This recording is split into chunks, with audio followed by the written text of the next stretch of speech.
Welcome everyone today. We are about to begin one of the most serious and controversial biographies in human history, the life of Adolf Hitler. This is not just a history lesson. This is a story about how a single man, full of anger, dreams, pain, power, and destruction, changed the world forever. Through this series, you will learn how he rose from a poor artist to a dictator, how he started World War II, how he caused the deaths of millions, and how he met his dramatic end. But remember, this story is not to praise, support, or glorify him. It's to understand history clearly, to learn from the darkest mistakes of the past, and to improve your English and thinking through real events. Let's begin with Part 1, The Boy from Austria, and the story behind the man the world would never forget. Part 1, The Boy from Austria, 1889 to 1913. Birth and early family life. Adolf Hitler was born on April 20th, 1889, in a small town called Braunau am Inn, in Austria-Hungary, today's Austria. He was the fourth of 6 children born to Alois Hitler, a strict customs officer, and Clara Hitler, a kind and caring mother. Out of the 6 children, only Adolf and his sister Paula survived into adulthood. The rest died at young ages, which brought great sadness to the family, especially to Clara, who was deeply protective of Adolf. His father, Alois, was controlling, often angry, and wanted Adolf to follow in his footsteps as a government worker. But young Adolf had other dreams. He loved drawing, painting, and daydreaming about becoming a famous artist. Childhood and school days. In school, Hitler was not a top student. He was bright in subjects he liked, such as history and art, but he hated discipline and rules. He often argued with teachers and refused to follow orders. His father became frustrated, calling him lazy and irresponsible. By the age of 13, his father died, and 3 years later, in 1907, his mother Clara died of cancer. A loss that completely broke him. He was only 18 years old, alone, without a job, without any money, and full of pain. The dream of becoming an artist. After his mother's death, Hitler moved to Vienna, the capital of Austria, to follow his dream of becoming a professional painter. He applied twice to the Academy of Fine Arts, Vienna, and was rejected both times. The school told him his work showed talent in architecture but not in painting. This double rejection crushed his dream. He had no family, no friends, and soon he became homeless, living in shelters, selling small postcards with paintings just to survive. He slept on benches, starved, and lived in freezing weather. And during these years, his hatred started to grow. He blamed Jews, the rich, the government, and immigrants for his failures, even though none of them had anything to do with his personal problems. This period was the beginning of his dangerous beliefs. The formation of dangerous ideas. In Vienna, Hitler was exposed to strong anti-Semitic newspapers, political books, and racial theories that claimed some races were better than others. He read and believed these ideas, which made him feel strong and important again. Instead of accepting his own failure, he began to build a new identity. A man with a mission to save Germany from what he believed were its enemies. Though he was Austrian, Hitler started to feel deep pride and love for Germany, its power, language, and people. He didn't want to be Austrian anymore. He wanted to be part of something greater. Ending of Part 1. By the year 1913, Hitler moved from Vienna to Munich, Germany, hoping to escape his failure and start a new life. He had no clear plan, no money, and no career. But destiny was about to open a terrifying new door. Because in the next part, a war will begin. And that war will give Hitler his first real purpose in life. Part 2. The Soldier Who Found His Voice, 1914 to 1923. In August 1914, when World War I started, Adolf Hitler was living in Munich, Germany. Even though he was still an Austrian citizen, he begged to join the German army, and was accepted. He was extremely excited to serve. For the first time in his life, he felt useful, loyal to something bigger than himself, and proud to wear a uniform. He believed that Germany was a strong nation that deserved to rule. During the war, Hitler served as a messenger, a dangerous job where he had to carry messages between trenches on the battlefield. He faced bullets, bombs, poison gas, and saw many of his fellow soldiers die. He was wounded twice and awarded the Iron Cross for bravery, a medal that very few soldiers received. But he was not popular with other soldiers. He didn't drink, didn't smoke, didn't make jokes, and kept to himself. Most people saw him as strange and lonely, but he was completely dedicated to Germany's victory. In 1918, after 4 brutal years, Germany lost World War I. Millions had died. The country was broken, economy destroyed, hunger everywhere, people hopeless. Even worse, Germany was forced to sign the Treaty of Versailles, which blamed Germany for the entire war and demanded huge payments, reparations, loss of land, and destruction of its military strength. This treaty humiliated the German people. Hitler, like many others, could not accept this. He believed Germany was betrayed, not defeated. He blamed the Jews, communists, capitalists, and weak politicians for the loss. This was a dangerous belief, and it grew stronger every day inside him. After the war, Hitler was lost again. He didn't have a job, a home, or a family. But the German army kept him as a spy, sending him to observe small political groups to make sure they weren't dangerous. One day, in 1919, he attended a meeting of a tiny group called the German Workers' Party. It was a small nationalist group with only a few members, but it supported the idea of a pure German race, hated Jews, and rejected the Treaty of Versailles. Hitler agreed with their beliefs. But more than that, when he stood up and gave a speech, something changed. People listened. His voice, his anger, his passion, his energy. It was magnetic. Even though he had no education in politics, he could control the room just by speaking. He joined the group and quickly rose to become its most powerful member. In 1920, the group changed its name to the National Socialist German Workers' Party, or simply the Nazi Party.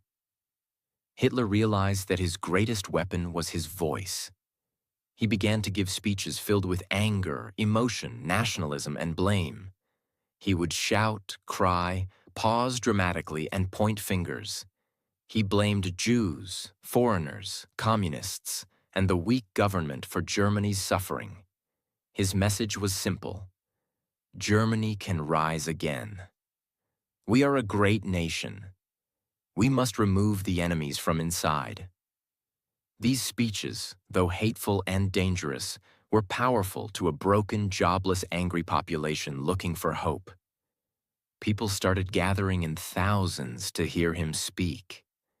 They began to believe that maybe he was the one who could save Germany. By 1923, Hitler thought he had enough support to take over the government. Inspired by Mussolini's march to power in Italy, he planned a revolution. On November 8, 1923, Hitler and his Nazi followers stormed a beer hall in Munich where politicians were meeting. They shouted that the revolution had begun and tried to take control of the Bavarian government. But it failed. The police arrived, opened fire, and killed several Nazis. Hitler ran away and hid, but he was arrested 2 days later. In 1924, Hitler was put on trial for treason. Instead of denying anything, he used the courtroom as a stage, speaking for hours, turning the trial into a performance, blaming the government for Germany's problems. To everyone's surprise, he was sentenced to only 5 years in prison, and he served just 9 months. But during those 9 months, he wrote a book called Mein Kampf, which means My Struggle. In this book, he shared his dangerous ideas about race, war, and the future of Germany. He wrote about the need for a strong dictator, a pure German race, the removal of Jews and enemies, a powerful German empire across Europe. Many people ignored the book at that time, but they didn't realize that this book was the blueprint for war. When Hitler left prison in 1924, the Nazi Party was weak. Most people thought his political career was finished. But they were wrong.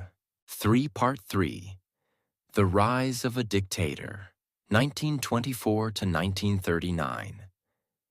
After serving just 9 months in prison, Hitler was released in December 1924. His failed coup had made him famous across Germany. Some saw him as a dangerous man, others saw him as a national hero. But almost everyone knew his name now. But Hitler had learned one thing in prison. He couldn't take power by force. He had to do it legally. So, he changed his plan. Instead of revolution, he would use democracy to destroy democracy.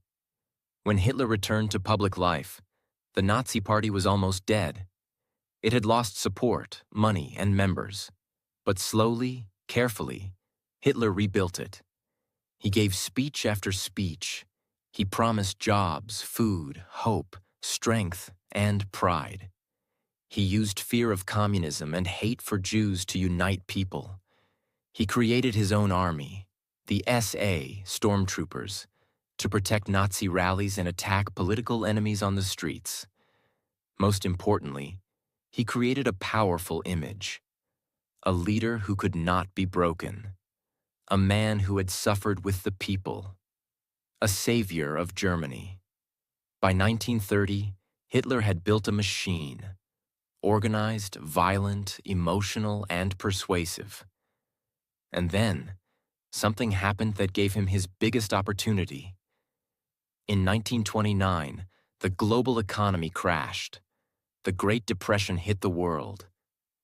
And Germany was one of the worst victims. Millions lost their jobs. Families starved. Businesses collapsed. The people were hopeless. Again. This was exactly what Hitler had been waiting for.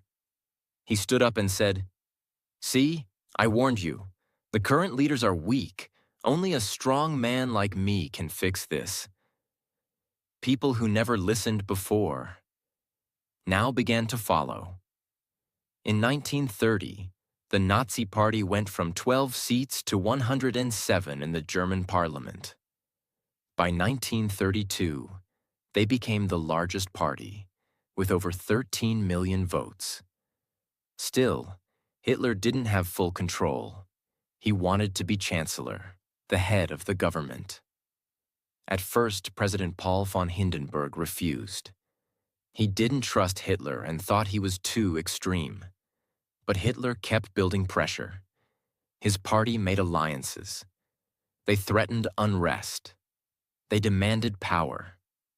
Finally, on January 30th, 1933, Hindenburg gave in. Adolf Hitler was appointed Chancellor of Germany. He was now legally in power. But he was not satisfied. He didn't want to share power. He wanted total control. Only 4 weeks after Hitler became Chancellor, on February 27, 1933, The German parliament building, the Reichstag, caught fire.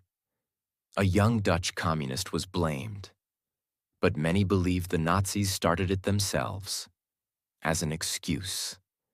Hitler used the fire to claim, "This is an attack on Germany by communists.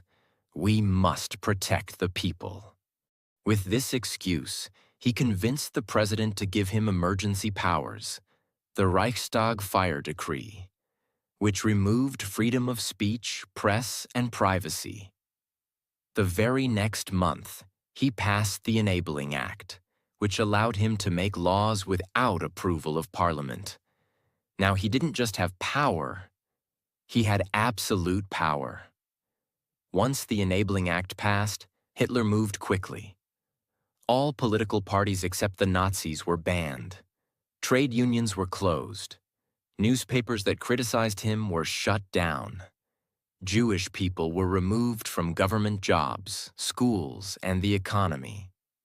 The SA, stormtroopers, were used to threaten, attack, and kill those who spoke against him.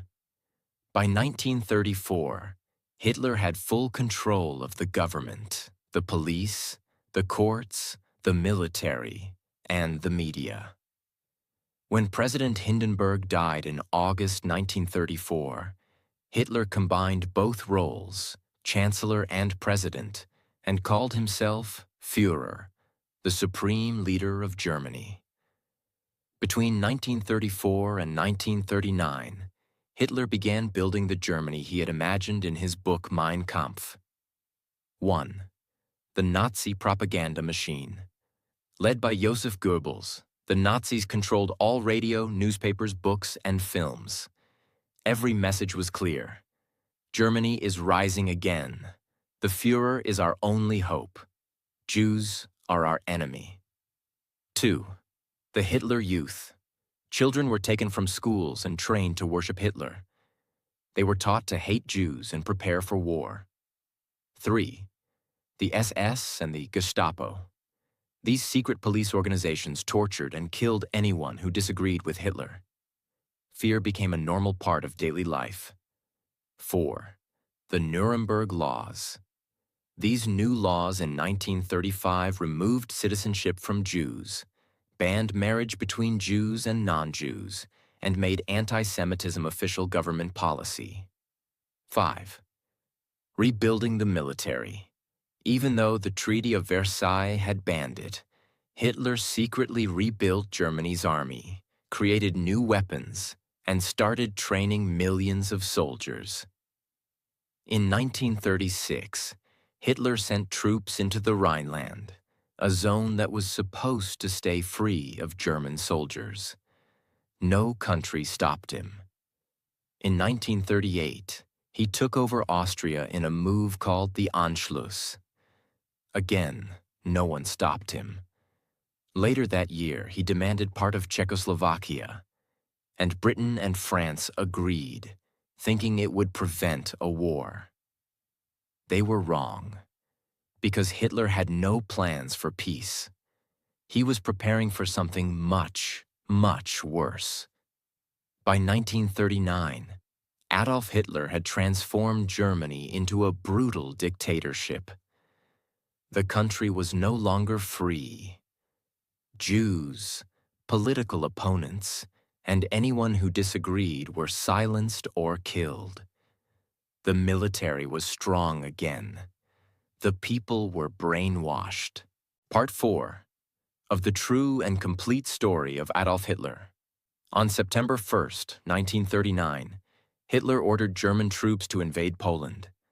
2 days later, Britain and France declared war on Germany. This was the beginning of World War II, a war that would last 6 years and kill over 70 million people worldwide. Hitler didn't care. He had carefully planned everything. In less than a year, Nazi Germany took over Poland, Denmark, Norway, Belgium, the Netherlands, Luxembourg, and France. By 1940, Hitler was the master of most of Europe. He believed he was unstoppable. While the war was happening on the outside, something even more horrifying was happening inside Nazi territory. Hitler's deep hatred for Jews, written years ago in Mein Kampf, now turned into action. At first, Jews were removed from jobs, homes, and schools. Then they were sent to ghettos, forced labor camps, and finally to death camps. By 1941, Hitler approved the final solution: the plan to completely eliminate all Jews from Europe.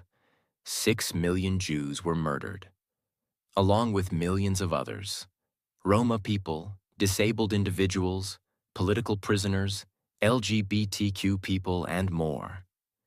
They were sent to camps like Auschwitz, Treblinka, Dachau, and Sobibor, where they were killed using gas chambers, starvation, torture, and experiments. The world would not fully know the scale of this horror until after the war ended. In 1941, Hitler made his biggest military mistake. He broke his non-aggression pact with the Soviet Union and invaded Russia. This was called Operation Barbarossa. At first, Germany pushed deep into Soviet territory. But then winter came, and the German army was not prepared. Temperatures dropped. Fuel froze. Soldiers starved. Russian troops fought back harder than expected. The war became long, slow, and deadly. This was the beginning of Hitler's fall. Meanwhile, in December 1941, Japan attacked Pearl Harbor, and the United States entered the war. Now Hitler faced war on 3 fronts: the Soviets in the east, the British and Americans in the west, and Allied forces in North Africa and the Mediterranean. By 1943, Germany began to lose control. The Allies bombed German cities. Nazi forces lost major battles, like Stalingrad and El Alamein. People in Germany began to lose faith. Even some of Hitler's own officers tried to kill him in the famous July 20th plot of 1944. But he survived the explosion. Hitler became more paranoid, more isolated, and more desperate. By 1945, the Soviet army was moving through Eastern Europe. The American, British, and French troops were closing in from the west. Germany was collapsing. On April 16, 1945, the Soviets began their final attack on Berlin, the capital of Nazi Germany. Inside a cold underground bunker, Hitler refused to surrender. He gave orders that no one followed. He shouted at his generals. He saw everything falling apart. The war lost, his empire destroyed, and the people no longer listening. On April 30th, 1945, inside his Berlin bunker, Adolf Hitler killed himself. He shot himself in the head, while his wife, Eva Braun, whom he had married just 1 day earlier, took poison beside him. Their bodies were burned immediately by loyal Nazis so that they wouldn't fall into enemy hands. A few days later, Germany officially surrendered. The war in Europe was over. The dictator who once promised a 1,000-year Reich lasted just 12 years in power. But the damage he caused was beyond measure. After the war ended, the Nuremberg trials were held to bring Nazi leaders to justice. Millions of Jews and survivors were found in camps and slowly rescued. Germany was divided into East and West.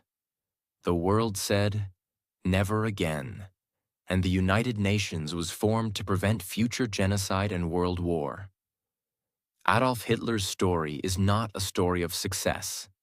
It's a story of how a man, filled with hatred and rejection, caused global pain, fear, and death. He built his power using anger, racism, lies, and fear. He rose legally. He destroyed democracy from the inside. And he convinced millions of people to follow him into darkness. The lesson? Evil doesn't always arrive with weapons. Sometimes it comes with words. We must remember history not to repeat it, and to understand that silence in the face of injustice is also a crime. This was the life and death of Adolf Hitler. Not to glorify, not to celebrate, but to educate, warn, and wake up the world. So thank you for watching till the very end. I hope you learned something important, not just about history, but about the power of leadership, belief, and truth. If this helped improve your understanding of history and your English, don't forget to like, share, and subscribe to our channel for more real, powerful, and honest stories.